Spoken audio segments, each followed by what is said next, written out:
thank you all so much for being here so early in the day. I'll kick this off, but look forward to opening up for your questions primarily. But I just thought I'd start it out. I mean, clearly this is just a work of passion of Helen. And that leads me to ask how you got involved with this, because filmmakers have a connection. So I actually volunteer on the island, and I'm sort of a permanent volunteer at Natural History, and my office is down the hall from Helen's. So one day I said, can I come volunteer on Gull Island? And it was, you know, she's very understated, which is part of the beauty of Helen. But the impact she's had on conservation and in bringing people together all over the world, I really think everyone needs to know about that. And so my hope is that this can be seen by a lot of people. Somehow the film almost manifests something that was said toward the end of the film. Somebody said what Helen has done is brought focus, or what the project has done is brought focus to work that a lot of people are doing. And that I wonder if the film somehow is having that same effect on people who watch it. No, it was really interesting, especially as we were finishing up and tying up loose ends during last year when we were all isolated. I would call Helen and FaceTime with her and show her the film, flip my phone around. It was pretty archaic, but it worked. Anyway, and it was interesting to see some of the themes that came out about how we all in our separate states still had this real human need to work together for common good. And that is a really beautiful thing, and to remember that it's not just helping these turns, we're all part of that, and we're all in this together. One of the things I absolutely loved was seeing the hats with the flowers on them, and having done some coast walking and being attacked by birds. I love that, and what a beautiful visual it makes too. Well, it's such a funny thing. So when we had to, like, in a jiffy come up with a poster, you know, at first we thought we have all these gorgeous bird pictures, but then I was like, yeah, this isn't about the birds, this is about people affecting change. So I picked the three people in hats, and it's very gender fluid. You can't tell who's what because they're all have the same outfit on, all covered in bird poop. So. I'm really curious to know whether, you mentioned that over the period of COVID you had a lot of communication with Helen, and I'm wondering what kind of engagement she also had with what we're seeing on the screen at the end. What's your collaboration with your subject? Was or was not? I mean, we spoke at least 3 times a week, sometimes more, and we would go through the film and I'd say, okay, I'm thinking about changing this, and then we're going to switch this around, and it was great. It was like so comforting as a director to get an impact, because this film was not about me at all. This film was about making sure her story was portrayed accurately. So.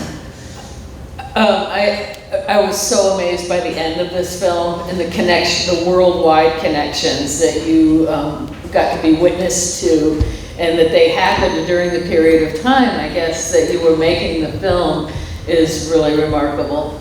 Well, you know, it's an amazing journey to have gone to Argentina and Brazil with Helen.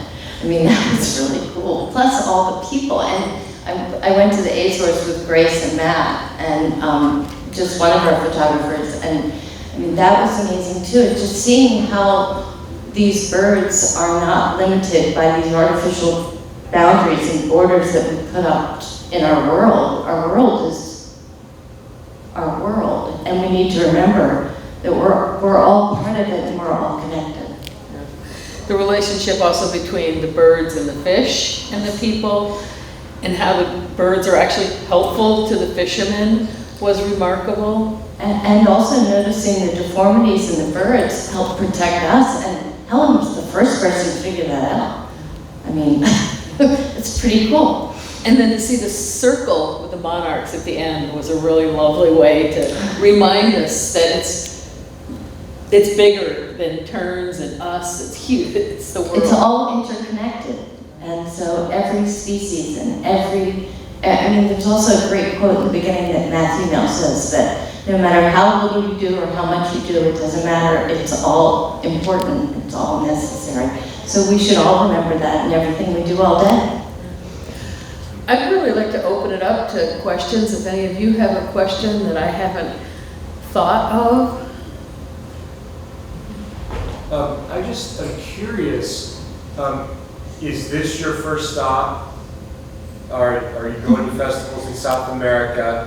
And how soon can we get this in our classrooms? I think that's great to say. So interestingly, this is my first film. I had no idea what to do or how to do this, so I applied to festivals. And I think we've gotten into like 14, which is crazy. But our first festival, which I was very happy about, was the first year of a festival that was sponsored by Jackson Wild, and it was called Eco Brazil Fest. And I actually stayed up all night transcribing the entire film so that it could be put in Portuguese. So it opened in Brazil, which from a conservation standpoint was very rewarding. And then it was also picked up by the Buenos Aires International Film Festival, which was great, and Harlem, and New Jersey, it goes on. Anyway, it's very nice that so many people have noticed the value of this, because Helen's story to me is one of the most valuable things I've ever witnessed. That's a remarkable first film story, beginning of the first film story. But I think also important that this is such a film that feels so important for classrooms, and I think. So back to that question. So since we have a lot of professors, I don't know if you noticed, but Loretta Stillman's for Hudson Valley Community Colleges, Peter Payton's at University of Rhode Island, Margaret Rubega's at UConn.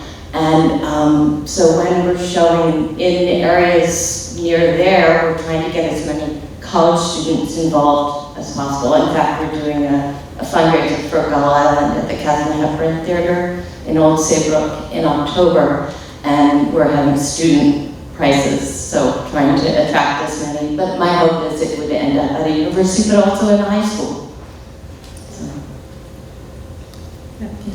So you were driven to film because of Helen? Yes. You had no intention of No intention. In fact, I was just so taken by her, and I was talking to a friend who happens to be a writer for CBS, and he was a college friend, and he said, well, I said, maybe we should write something, and he said, well, why don't you make a film? I said, because I've never done that. But 3 weeks later, I created a production company, and he hooked me up with a photographer, and then Michael Mail came in halfway through, because he was one of the people we interviewed, and it all sort of worked out.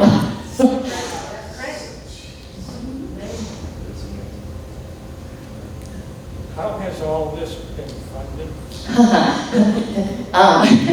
There was a lot of family digging, a lot of friends and family, and then I had a wonderful donor approach me and say, you know, I really want to help you finish your film because this is a really important thing, and she has been very, very helpful.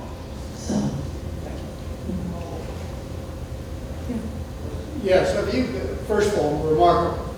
Thank you. For a first project, but for the 20th project. Incredible. The best I've ever seen.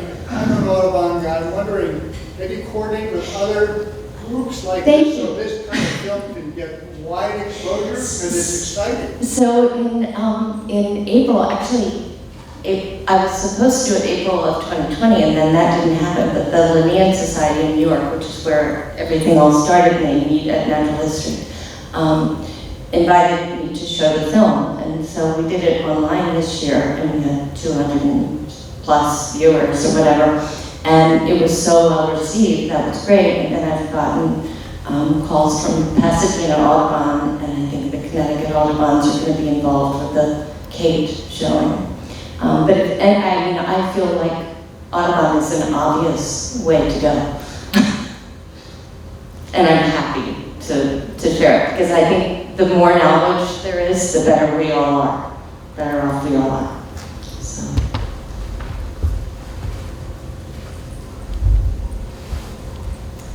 I just want to say this is amazing for a first film. Thank you very much.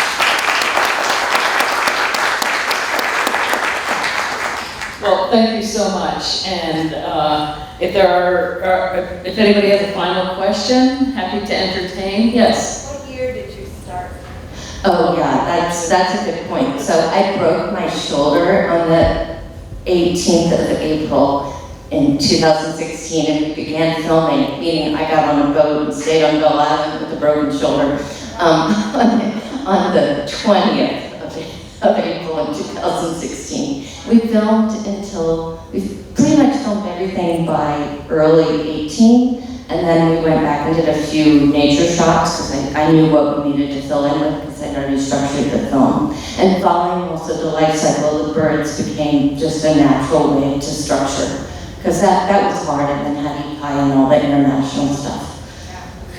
And I've got to say, the photography was absolutely gorgeous. Thank And you. it I didn't love my feel- photographers. Yeah, it didn't feel like it was just covering or filling in. I mean, it was Good. really an integral part of me experiencing. And that description of those chicks as the elephant chicks and the That's warhol just chicks. Helen. She's so funny. I'm like trying to capture her very subtle, hysterical nature.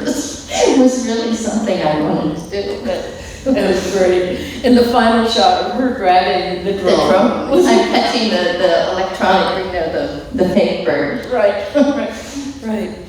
My guess is that there may be more questions that come to you, and I invite you to engage with Anne Via out in the hallway, outside, at parties later on, and really thank you for joining us. I'm delighted to be here. 30 years ago, I got my master's from Middlebury in German. And my husband went to mid-undergrad. Lovely. And I don't know if you have any final words that you want to give us. Just I'm thrilled to be here. This is a very special place to be. Yeah, and I love that trajectory. Yes. Thank you for Another coming out. full